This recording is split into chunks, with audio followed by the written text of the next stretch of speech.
Hello, everyone, and welcome to the Aging Games. Today, I have a very special guest for you guys. I have my very good friend, Maili Costa, who is a health coach, and she's also certified in applied quantum biology, which is something that I'm also learning myself. And today, we're going to be talking about how to lose weight and regain our health in our 40s, 50s, and beyond. And she's going to share with us her amazing health and weight transformation and how she did it, and why light environment might be the missing link to permanent weight loss. So let's welcome Maili to the Aging Games. I just wanted to pick Maili's brain and find out how she did it, because as we hit perimenopause and menopause, it feels like it's all downhill. It's a struggle, right? Like trying to even maintain your weight, much less losing weight. It's been so hard. I'm sure you experience this with your clients as well, right, Maili?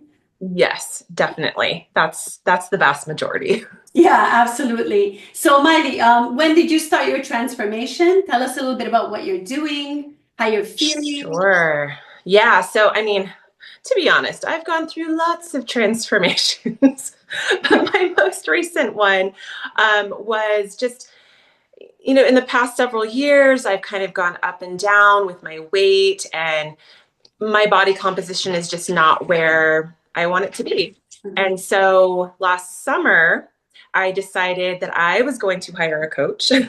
because it's really nice for me to have somebody to be accountable to and who I can just say, okay, you make the plan, I'm going to follow it. Yeah. I can make plans for clients and I coach them through all of these things. But when it comes to me, it's so hard. Sometimes the coach needs a coach, right? I think that's so. Exactly. I think, we studying the things that we study and talking with the people that we talk to, following the people we follow, there's so much information that even though I think we know what works and we I think in general have found a really great balance, it's still a lot. And I get in my own head and I just start, it's like I'll make myself a plan and then I go, oh, wait a minute, maybe I should add this, or maybe I should take out that, or maybe I shouldn't be doing it this way at all. Maybe I need to scrap the whole thing and start. The story of my life. I can totally relate. Absolutely. And then you kind Yeah. of jump from things to things. You try this and then you try that, and then this works for a while, and then it stops working, and then you need to reinvent yourself and try something else. Exactly. And I think that there is value in that because, we are always changing. And I think it's great to be open-minded and be willing to make adjustments. I don't think that there's one thing that's going to work for everyone forever. Yes. But if we're also just bouncing from one thing to the next and never giving something a chance to really see if it works, then we're kind of shooting ourselves in the foot. And that's kind of what I tend to do. Yeah, I've done that It's like before as well. you hear a Sometimes. great podcast and you're like, oh, I want to try that. And then you hear somebody else talking, oh, that sounds great too. Yes, I know. I know. So It's hard. But we do, I mean, either in order for us to help others, we do have to try all these different things to see how it works. absolutely, absolutely. But I definitely needed to have a plan that I would stick to for Mhm. at least 6 months. Mhm. And so that's where I hired a coach and we started last summer. And first I really, I've been doing strength training on my own for many years and it's kind of up and down. It's not my favorite thing in the world to do. I am a distance trail runner. That's what I love. I always feel excited for that. But my body has told me that that is not the best thing for me, at least not doing it the way that I was doing it. And so I've tried to shift my focus more to strength training and hiking more and just slowing down and being in nature and enjoying it. But the strength training, it does take a lot for me to motivate. Like, okay, it's time to do it. Mhm. And I know that I don't push myself Mhm. the way that I really need to. Mhm. But I was in a pretty good routine over the summer. So I thought, let me just hire this coach to help me kind of dial in my macros. And let's just see what happens if I just change the macros a little bit. Mhm. And so we did that. And it was really hard for me to get my head around at first because he wanted me to increase my food intake, so increase my calories. And I know people have issues with calories, but Yes. calories. Um, and I did that significantly. So it was probably a 500 calorie increase that was just, boom, I woke up the next day and increased. And I stayed there just for 2 weeks. Mhm. And then we went into a fat loss phase. And so then I brought the calories down, I think about 300. And we just kind of kept working down from there. And I did see some fat loss. It was awesome. I think I lost in pounds. I mean, I wasn't doing a DEXA or anything like that, so I don't have, really accurate body fat percentages, but pounds wise, I lost 9 pounds in, I think it was 4 months. It's really good. So Mhm. it was significant. Mhm. But even in the end of this fat loss phase, I wasn't seeing muscle definition. I felt much more comfortable in my clothes. I just felt better in general, but I really wanted to see some muscle definition. And so he then took me through a reverse diet where I slowly started increasing my calories. And now I'm kind of at the height of that. And my body has changed. I have put on some weight. I'm not weighing myself, so I don't know how much, but I can feel in my clothes and just looking in the mirror that I have put on some body fat. But it's a necessary part of the process because I have also started a more formal strength training program with the same coach. Uh-huh. And so I'm trying to keep my head focused there, that I'm in a building phase. And so that often does come along with a little extra body fat because we That need tends these to mess things. with our minds, right? Anytime you see the scale going up or you feel the clothes fitting tighter, you start to panic that I'm doing something wrong. But I guess you have to trust the system. You trust your coach that he's leading you in the right direction, correct? Right. And logically, I know this. I know that in order to build muscle, we need that energy intake. The We need food. that food intake. Yes. Not to mention going outside and getting the sun and all of those Yes. things. All of those Um, things are important too. but it's just, I think, especially if you're somebody who grew up in the fat-free and low-fat era and always, eat less, move more, Yeah. it's a very hard cycle to break, even when we know better. I still find myself wanting to go back to that. Oh my gosh, my clothes are fitting tighter. I need to eat less. I need to go walk more. I need to do more. And that's not necessarily the case. Yeah. So yes, I've just been very focused on strength training, walking. I've added a weighted vest into my kind of daily life. I'll put the weight vest on just walking around the house, cooking, cleaning, on my walks. In part of my workouts, I use the weighted vest. So yeah. Those are very cool. I love my weighted vest as well. And you're lucky. Well, you're lucky. You're in the cold, so it's quite comfortable. Like I'm in a warm climate, so I can only wear it in winter. In the summer, I would go crazy with the weighted vest on. Right, Yes. right. Yeah. You So almost need like a little ice pack you can put. yeah, you would need one Little of combo those. weighted pack and ice pack. Yeah, and then you're getting your cold thermogenesis while you're walking with your Exactly. weighted vest. Oh, that would be brilliant. Somebody should invent That's a that. good idea. Yeah, that is a good idea. I think people would like that. Now, Yeah. Kelly, let's talk a little bit about because the quantum biology part of losing weight, maintaining weight. What are you doing as far as your circadian rhythm goes? So for circadian rhythm, I mean, that's really the practice is the same all year. I get Yes. up every morning to see sunrise, even when it is snowing or Yeah. raining or covered with clouds. I still just get out for that light. And I think that's something that I get a lot of questions about. And people will say, well, do I still need to go outside if the weather's really bad? I can't see the sun anyway. But yes, we still get all of the light. So I get up for sunrise. I then make sure I go out for the UVA rise.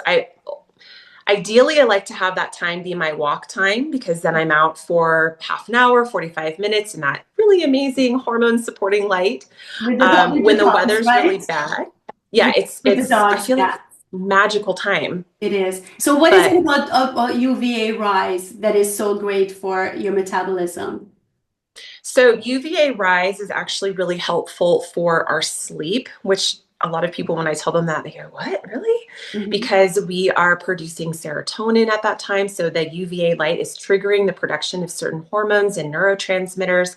And serotonin in particular will then be converted into melatonin at night, as long as we're not being exposed to light. Love it. So sleep is a huge, huge part of metabolism and our, changing our body composition. So Absolutely. going out in the morning for UVA rise, I'm thinking, okay, so I'm already starting kind of my sleep routine just by Mhm. going out in the morning. But it's also supportive of all of our sex hormones, or estrogen, or progesterone, or testosterone. It's supportive of thyroid hormone, and that's definitely something that I have struggled with for many, many years. Although the past several years have been really fantastic, and I attribute a lot of that to getting out and spending that time in UVA. I always make sure that I have my thyroid exposed to the UVA Even rise in the light. cold? So you never Hmm? wear, even in the cold, so you don't wear a Yes. scarf or anything like that. I mean, unless it is absolutely just blizzard, then Yeah, I'm then yeah, I'm covered up. But I will take a second before I go inside and just, yeah. okay, here you And go, do thyroid. you do anything to protect your thyroid from blue light when you're on the computer? Yes, I was going to say, and right now, actually, I am exposed to blue light, so it's not protected, but I will go outside Mhm. after we have our conversation and make sure that I get, even though it's now, further into the day, there's still always, after UVA rise, we have UVA present throughout the day. Mhm. So we're actually getting a little UVB right now too, where I live, which is awesome. So I'll go out and get my UVA and UVB and have my thyroid exposed. But normally, if I'm in front of the computer, if I'm even watching TV, or people are turning lights on in the house at night, then I will make sure that I do something that I cover up. I put a scarf on, have a blanket, um, because our thyroid sits so close to the surface of Okay. the skin, and that light can penetrate. So it's a very delicate area, and I definitely make sure to Funny that people cover don't up. even think about that. They don't even give it a second thought that your thyroid actually needs to be protected from these harmful rays and that it needs sunshine. Exactly. Sunshine needs to be outdoors and needs to be exposed to the natural light. So that's a really good point, and that's really helpful with the metabolism as well. Yeah, it's huge. And And I mean, also when you're outside, you're not wearing sunglasses. I think this is important because people don't no, understand this part either. So when you're outside, glasses, sunglasses off, so that yep, you get the full naked effect. eyes. Yes. The only time I will put sunglasses on, and it still feels strange to me at this point, is if I am, out in the snow and it's a bright sunny day, because that reflection can be damaging. The same goes for water, or even if I'm driving and there's a lot of glare on the road, because I mean, when we're in the car, the glass is blocking some of the wavelengths of light from getting in. So we are getting a ton of blue light, actually, when we're in the car or when we're inside, because the glass blocks the infrared and some of the other colors of light. So yeah, those are kind of the only exceptions I make to sunglasses, and those times are still very rare. Yeah. And if there is a day that I'm out on the snow and it's really bright and I have the sunglasses on, I'm still pulling the sunglasses down and peeking up over the top to make I do sure that I'm that getting too. that And light. I make sure like I have pretty small sunglasses so that when I do have to wear them, I still get the rays on the side and on the top and Yes, everything. So I think it's good so that you still get some of the sun coming through. So Miley, tell us exactly. a little bit about muscle. Why, especially as we're getting older, 40s, 50s, beyond that, why is muscle so important for women? Like most women are afraid, they don't want to build muscle. We're going to get bulky and, we'll be too big with the muscles, which obviously it doesn't happen. I've never seen it happen to anyone, but women are still No. afraid of that for some reason. But why is muscle so important, you think? Well, first, we start losing muscle mass after, I think it's age 30. And so our muscle is so important for our metabolic rate. Um, it's also important, just even, I mean, if you want to just look at it from the aesthetic perspective. I actually did a post about this recently. So muscle does not weigh more than fat. It is more dense than fat. Yes. So a pound of muscle is going to look a lot smaller than a pound of fat. And so, but yeah, for metabolic rate, the more muscle that we have, the more calories we're burning, just even at rest. Just even if I'm sitting here like a lump or I'm laying in bed, the more muscle I have on my body, the more calories I'm going to be burning just sitting. Um, yeah, so it's also very important for our bones. It's important for our balance as we get older. It's just so important for everything. And I think something that people often forget is that our muscle is not just our skeletal muscle, it's also our organs. So we need to protect our organs. We need to protect that skeletal muscle in order to protect our bones, in order to protect ourselves from, falling over and hurting our bones as we age. And then also keeping ourselves fit and trim and having the body Posture. composition that makes us feel really good. Yes, posture is Yeah. huge as I feel myself starting. No, it's true though. It's really important. I always say that like nothing ages you more than bad posture, Yes. right? Yeah. Posture is huge. I mean, that just affects everything through our entire kinetic chain. I'm actually looking into functional patterns for myself, but also for my husband because he has sleep apnea. And he is a very fit, very athletic guy, but he will stop breathing at night. And I know that this is a structural issue. And his posture, I can see, and this is not something that I have very much knowledge in, just learning about it. But I can see how poor his posture is. He stands kind of sway back or hunched over. Plus, all of us are on computers and looking at our phones. So everything is coming forward. We're like this all the time. Our neck stick forward. Even sitting in the car driving, a friend of mine who's a massage therapist, she said, always make sure you can kind of feel the headrest Mm-hmm. just lightly on the back of your head. Because if you don't, you're sitting like this. You sit. It's true. I So do. I always try, like even with my chair, I always make sure my head is touching the back and also in the car because otherwise you're right, you're doing this and it's just yeah, so bad for your body and for your whole fascia system and everything. It's a huge issue as well. exactly. Yes, people I think don't realize that everything that's happening up here is affecting you all the way down to your toes.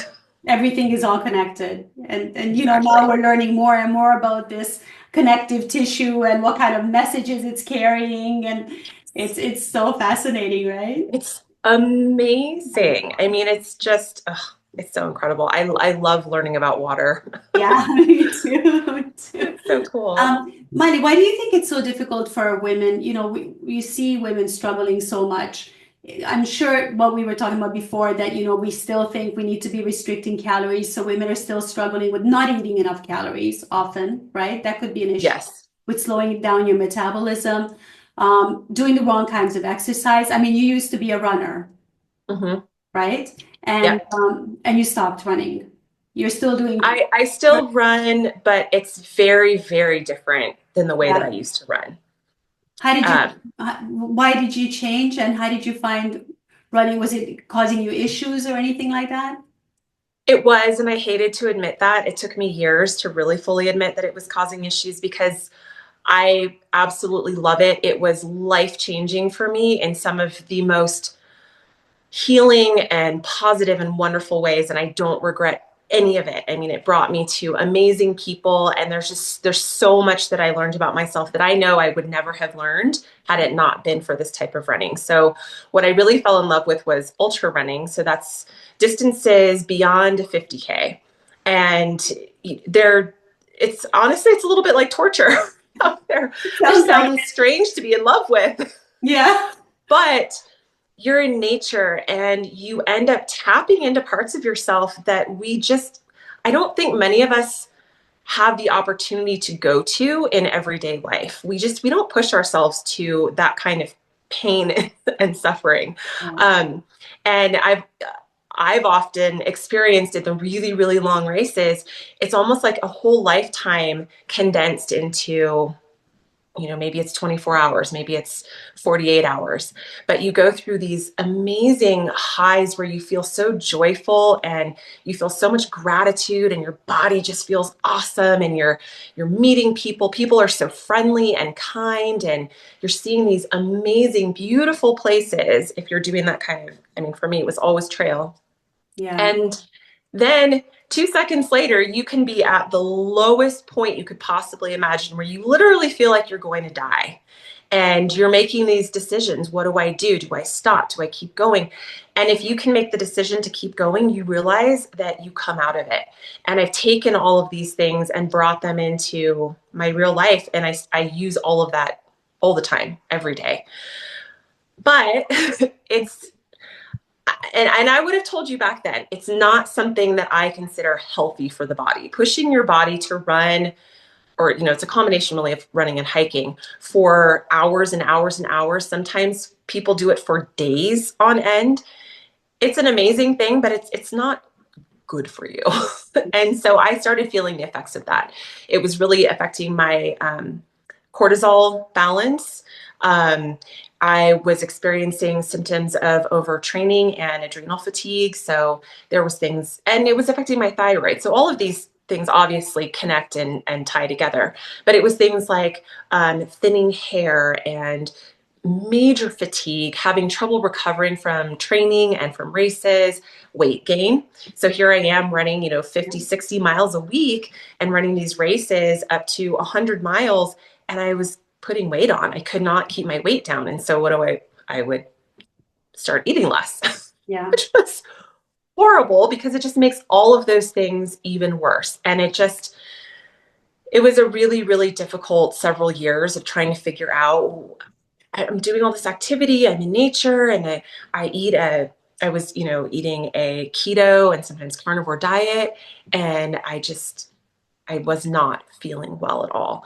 And so it was a combination. It wasn't just the running, but that was a huge contributing factor. But it was also the fact that I would stay up well past midnight watching TV with all the lights on in the house. And, so I wasn't recovering, and then waking up feeling terrible, wearing sunglasses, just doing all the things that are not supportive of that kind of a sport, and really not supportive of just healthy living in general. Lifestyle, yeah. And I mean, you Yeah. just proved the point that eating less and exercising more is not the key to weight loss.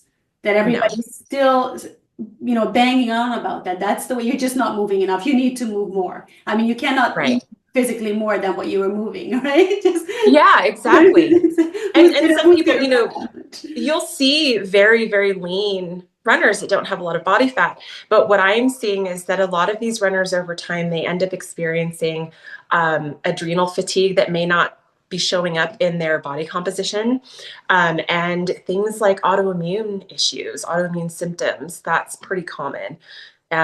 Injuries that won't heal, things like that. So it may not, it's hard to look at somebody and say, oh, wow, they're so lean, you can see muscle and they're so active, they must be so healthy.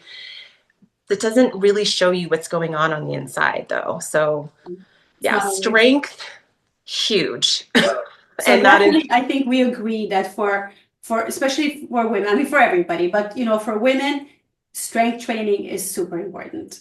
Much more important than absolutely. cardio. I mean, as far as like for me, cardio is I go for walks, that's my cardio, I swim. I don't think you need cardio doesn't need to be extreme. You can do some sprints, Yeah. Oh, sprints, those are sprints, I think, are great. fantastic. Yes, Yeah, absolutely. For like 20 seconds, 30 seconds, all out sprint, and then just comfortable walking, hiking. Those are perfect activities. exactly. And things that you enjoy. I Yeah. remember hearing a woman, it was a mom of a kid that was at my daughter's school, and she called running her necessary evil. Yeah. And I was like, why would you do that to yourself? And I didn't even know at that point how detrimental excessive cardio really can be to people. But looking back on that, I was thinking, why would you do that to yourself? You Yeah. don't need to be doing something. You don't need to be doing cardio as much as she was, and then also feeling so awful about it and just dreading it. Like, that's not helping anything. Even calling it that and then doing it. Exactly. It's already bad programming. It's Exactly. like when you sit down to eat something, oh, this is my cheat meal. I'm going to eat this and I know it's so bad for me. And I mean, like what kind of energy is going in that food that you're putting in your mouth after? People need to Exactly. Well, stop and doing that. that is something I really appreciated, a post that you did a while back talking about. You said, don't ever say, I am sick. Yes. And that resonated so much with me. It makes so much sense. And when we say, I am anything negative, it's just your body knows and your body feels it. And so I really make a point, because it's something that we commonly hear people say, and we say ourselves, oh, I'm sick. I'm You tired. know, All, yeah. all the negative things that make things Yes. much worse. So instead of saying I am sick, I am healing. Yes, I I am mean, healing. yeah. And even, if I'm talking to someone, talking to my homeopath, I am feeling symptoms that feel like this. Mhm. These are the symptoms that I'm feeling so that she can help me. But I'm not saying I am fit, I am sick, and I have this. Good. I love that. It's like such a simple thing, but it's such a powerful thing.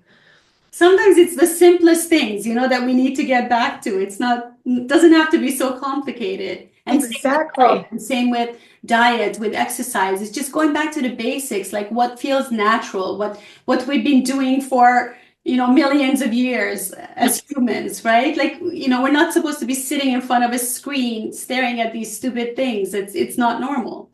We need to be Exactly. outside. We need to be connecting with nature. Miley, tell us a little bit about your diet, what you're eating now, because I know you've done carnivore, I know you've done keto. You're like me. You've done it all, right? You've Yep. been vegan, you've been vegetarian, you've done it all. And I like the fact that you're flexible with your diet and you're willing to change if something's not working for you. Because I Yeah. think sometimes we get like so fixated on something like this is the solution, this is how we have to eat. And I do agree the carnivore diet can be wonderful, especially for someone like, for example, wanting to lose weight, heal a few things. You do like a 30-day strict carnivore diet, eliminate everything other than meat, and then slowly start introducing new foods to see how you're reacting to them. I love Yep. I love that concept. But I think in the long term, there are people that are doing carnivore diet in the long term, but I don't think it's necessary once your body's healed. I think you really can introduce different foods, especially in season, grown locally. I think you also follow Yes. this type of eating, right? Absolutely. Well, so one thing, it goes back to the not saying I am sick. Mhm. I used to call myself these diets. I Mhm. am a vegetarian. I am paleo. I am keto. I am carnivore. And I don't, I am not a diet. So I don't do that anymore. And I totally agree with you. I think that carnivore can be an amazing tool. I've seen it, I've experienced it. And sometimes that tool may last for a long time. Someone may be carnivore for years and then start feeling comfortable enough to bring things back into their diet. Um, so what I really, so let me just say, the other thing that I have really been thinking a lot about lately is what are my actual goals with my health, with my body. And my goal is not to be a carnivore. It's not to be keto. My goal is to become metabolically flexible enough where I can choose the way that I like to eat, the way that feels healthiest to me. That's always going to be ancestral based. It's not going to be full of the junk that's out there. Course not. But I want to be able to be in a place where if I want to have a salad, I can have a salad and it's not going to destroy my gut. And I just, my goal is health. Like I want to feel healthy. I want to feel metabolically flexible. And so with those goals in mind, eating seasonally just makes so much sense to me. And that's really what I try and focus on. I'm not perfect. I don't think anyone needs to be perfect. I just think that it's really, really helpful and it's just a natural way to eat. So where I live in the mountains, it's the ground is covered in snow. Nothing would be naturally growing here. So my diet is pretty close to carnivore. I would say ketovore. I still eat things that are cellar stable. So onions, garlic. I don't really do much squash, but some people do. I get carbs mainly from dairy, raw when I can get it. Mhm. And that's the way it's going to be pretty much until the spring when our farmers market opens. Then I'll go and see what they have and choose things that I know will work for my digestion. And then during the spring and summer, that's when I kind of start testing things. Can I have a little salad? Can I have a more fibrous vegetable or fruit? And sometimes that works and sometimes it does not. But I'm What hopeful happens that when what someday. happens when it doesn't work? What do you notice? I will have gut issues. Mhm. So it can be really painful. It can be bloating. It can be diarrhea. It's just very, very uncomfortable. Nowhere near what it used to be. I mean, I lived with chronic digestive issues that were often debilitating. And I don't experience that anymore. It has to be something like really bad, which Yeah. I think, that's normal. That will happen to anyone. If we eat something that is really bad for us, our body tries to expel it as quickly as possible. So, even when it does happen very occasionally, I just figure this is a normal process that my body is doing right now, and I'm okay with that. Yeah. And what you said about metabolic flexibility, I think that's really important as well. Because we get, once we're eating just one type of food, our bodies are not able to digest anything else. And that can also be an issue. So it's important to introduce different kinds of food so that we're used to eating this and then not eating that and adapting to different foods as well. Oh, absolutely. And I mean, to be totally honest, the past several weeks, I've been having a meat aversion. I just, Really? So what do you it's do? not, What do you do when that? Because that's happened to me before as well. What do you like more eggs or what do you do? yeah, I try and find whatever I can that sounds and tastes good and doesn't make me feel like I'm force feeding myself. Yeah. So it's usually more dairy than I would normally do. It's more eggs. I'll do more things like there's slightly processed meats. Maybe it's salami or sausage or things that have some different flavors added to it. Or I will try making, instead of just eating a steak, I will try making a dish. My best friend is Brazilian, and she made me this dish that was so amazing with beef tenderloin, and it has cream and there's olives and a little tomato paste and onions and garlic. It's so good. And so I'll make dishes like that have some other things in it, but just my husband barbecued a beautiful steak the other night, and it looks really good, but I Yeah. did not want Sometimes to the eat it. sauces, like for me, the sauces really help. Sauces are huge. Yeah. Yeah, that makes a Yeah, huge difference. I love a nice sauce. I don't know how people can just eat the meat dry all the time. It's like once you add some sauce, some mushrooms, and then I'm happy. Yeah. Maddie, do you do any cold thermogenesis, any cold exposure, other than, of course, you live in a cold climate, so well, in the winter, you're in the mountains, and so you walk outside a lot in the snow. Do you do any cold plunges or ice baths or anything like that? I don't do any cold plunges or ice baths. It does not resonate with me. It hasn't really since it became popular. And I just go with that. I honor that because I feel it's my body telling me that it's not the right time for it. Although I did buy an ice vest. So back to the ice vest and weight Uh-huh. vest. Somehow, if we could combine that, that would be Yeah, I awesome. combined the two. I love it. Yeah. And how So was that? Did you like wearing that? I do like wearing that. And so the ice is focused, on the collarbone and on the back, kind of between the shoulder blades, where we have a lot of that brown fat. That. And that is okay. It does get me cold. And Mhm. I'll even go outside, with snow on the ground, and I'll sit and get a little sunlight, and it can be 12 degrees out, 12 Yeah. degrees Fahrenheit, with my ice vest on. That is fine to me. But the thought of actually going into cold water, Yeah. it sounds Doesn't it awful. thank you? I think that that's probably my body telling me that might be too much for my thyroid. Yeah. I think that it can be, well, it is. It's a hormetic stressor. Yeah. Doing ice baths, even doing sauna, these things are stressors that are good. I mean, we need stressors on our body. Exercise is a stressor, but it can also be too much. So that's where I think just if you're really tuned in with yourself, if you have a strong circadian rhythm, and even if you don't, some people are just really tuned into themselves. I think listening to that is really important. Yeah, I think that's such an important point because people like we were saying, people just jump on the new trend. Okay, I want to lose weight, so I need to do cold exposure. They just jump into the ice bath and all this. They don't even work their way up to it because there are a lot of ways to get cold exposure. It doesn't have to Yeah, be extreme. You can just like open your jacket or take off your jacket if you can, or even just lower the temperature of your shower slightly. It doesn't have to be ice cold right. and it's already cold exposure. So people go to extremes and sometimes you do shock your system. And if you're, raising your cortisol levels, then you're not helping your body at all. That's not the point of doing it. I'm very lucky, Exactly. like I'm quite cold adapted and I love the cold. So for me, it's kind of like how your running was, it's Yeah, like superpowers. Like I feel, wow, like I'm so in control. I'm so badass. So for me, I love it. It really like just it charges my body. I can totally feel that. So for me, but I mean, again, I'm not in a cold climate like you are, so my cold exposure is quite different. But for me, I personally love it. But I think it's really important for people to realize that not everything is for everyone. And just because Right. something worked for you or worked for me, it might not work for you. So Exactly. we have to really look at each person individually and treat each case differently.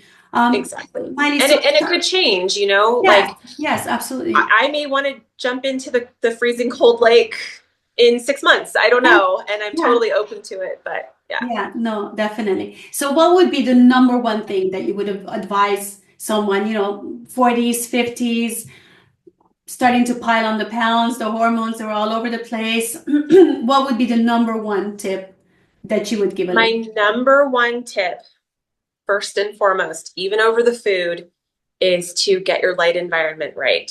So it does not need to be super extreme. Um, I think some people it seems like they're, maybe it's 50-50. Some people are more hesitant to get up and see the sunrise because they're not morning people. That was me. That was I, me. I forced myself to do it, and I'm glad that I did. But anyone who's known me forever would be like, "What? You're up seeing sunrise?"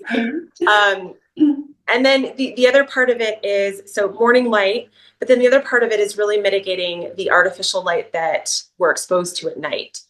So in the morning, we're supposed to get those signals from the sun. It starts all of our systems, it starts our hormone production, all of these things that we need to have happen in the morning, including cortisol. But then at night, we're supposed to be in darkness. And cortisol and melatonin work in opposition of each other. So when cortisol is present, melatonin is going to be lower and vice versa. The only way that we can make melatonin by the pineal gland is when we have total darkness. And so if we are staying up watching TV and have all the lights on in the house, and then we go to bed and there's maybe, the neighbors' lights are coming through the windows and people are flicking on bathroom lights, it's very disruptive. It's causing cortisol to think, oh, hey, it's daytime. I need to I need to be in production right now. And melatonin goes, oh, this is not my time, when that's actually not the case. And I think that people need to understand that melatonin is not just a hormone that makes us sleepy, but it's also it's crucial for running repair processes in our body. So if we want to heal our body, if we want to recover from exercise or sports, whatever it is, if we want to be able to burn our own body fat, we need melatonin. And that was something that I was definitely not getting. And it's huge when you're trying to change your body composition. So 100% light first and foremost. Yes. After that, then I try to bring in the food. Most people don't want to hear that, though. They want to go straight to the food, and that's Yeah. okay. We can always go to the food first, but I will never stop recommending that people really pay attention to their light environment, because it's the foundation of how our bodies operate. So we can be putting in gasoline, but if the car isn't functioning the way it's supposed to be, what's that gas going to do? And this is actually the missing link, because so many people, they're doing all the diets, they're doing the exercise, and they're not succeeding. Mm-hmm. And this is why they're not succeeding, because this is the missing link. Yes, This is the most exactly. important part. I mean, this is the foundation. It's like trying to build a house and there's no foundation. So eventually it's going to collapse. You may get short-term results. Okay, I lost 10 pounds, and then you put back on 20, right? Because you have to get this right. The light environment is everything. Exactly. Yeah. And if we're not healthy, your body's not going to let go of body fat. No. That's the least of its concerns. Exactly. It's trying to keep you alive. Yes. So, yeah. And then the other thing that I would say is, especially for women as we are getting older, we have to eat enough. I think that, again, going back to that low fat, low calorie, exercise more, eat less time, we're kind of stuck in that cycle, even when we know better, but we really, really need to know better. Eating 1,000 calories a day, 1,200 calories, that's enough for a toddler. And we are not toddlers. We have so much going on that needs energy for support. We need the energy that we get from our food. We also get energy from being outside, getting sunlight, touching the, earth surfaces, touching nature. So going out and hugging a tree, it's not just for hippies, it's for everybody. We're Absolutely. literally Yeah, getting energy from the earth. So yes, we need the earth energy, we need the food energy, and we need enough of it. absolutely. Maili, where can people get in touch with you if they want to get more information or hire you as a coach to help them lose weight or meet their health goals? How can they find you? The best way is Instagram. That's the only social media that I'm on, and it's just the easiest way to get in touch with me. That's Health Coach Mais, Mais. You can send me a message, and I get back to you really quickly, or just follow. I put content out pretty regularly. So, You have great content. I love your content. I always learn so oh, much from you. It's wonderful. So I will link Miley's handle below, guys, in case you'd like to get in touch with her. Thank you so much. It was a great conversation. thank As you for always, having I me. love chatting with you. I know it's so fun. It's like a Thank you little, so much. little coffee date. Yeah, exactly. Guys, don't forget to like and subscribe, and please share this video with some ladies that it might be helpful for. Take care, everyone. Bye-bye. Bye. Bye.